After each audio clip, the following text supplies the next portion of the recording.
We have also had to face concerns about our safety, given a lot of information have been shared online, something I take very seriously.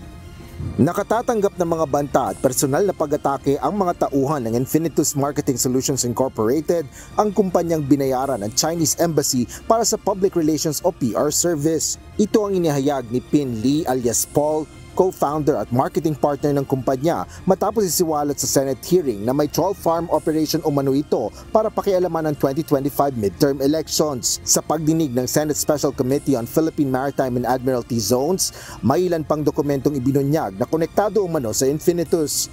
Kabilang dito ang pagpapalaganap umano ng naturang PR firm ng impormasyon kaugnay ng kahalagahan ng China sa Pilipinas at pagre-report nito ng kumpanya sa Chinese Embassy.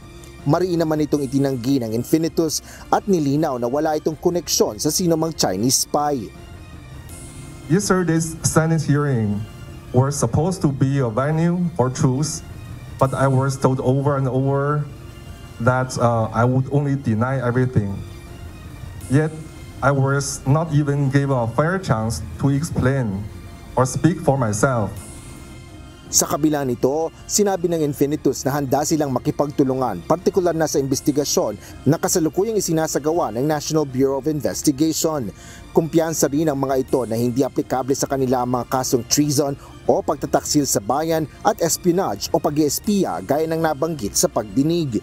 Gayunman, sinabi ng abogado ng Infinitus na si Attorney Robert Labe Jr. na pag-aaralan nila ang kasong ito. Ngunit wala silang balak na maghain ng kaso kaugnay ng pangyayari.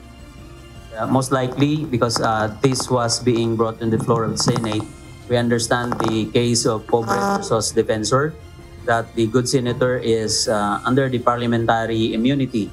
So other than that, perhaps it is also his duty to protect the Philippines, but what we are trying to do here is he must be a little bit circumspect, because this is not just an ordinary accusation. It involves diplomatic relations between China and Philippines.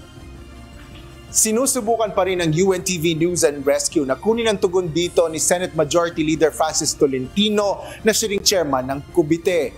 Bagaman pagkatapos ng huling Senate hearing nito kahapon, nagpahayag ang mababatas na kumbinsido pa rin ito na patuloy pa rin umano ang troll farm operation ng Infinitus. Yes.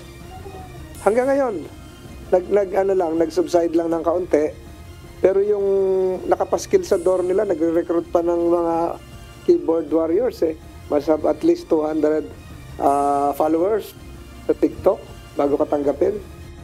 Sinabi rin ni Senador Tolentino na ipauubayan na niya sa NBI ang investigasyon at pagsasampa ng anumang kaukulang kaso na matutuklasan nila laban sa Infinitus. Asher Cadapan Jr., UNTV News and Rescue. Diyos ang aming sandigan, serbisyo publiko ang aming pinahalagahan.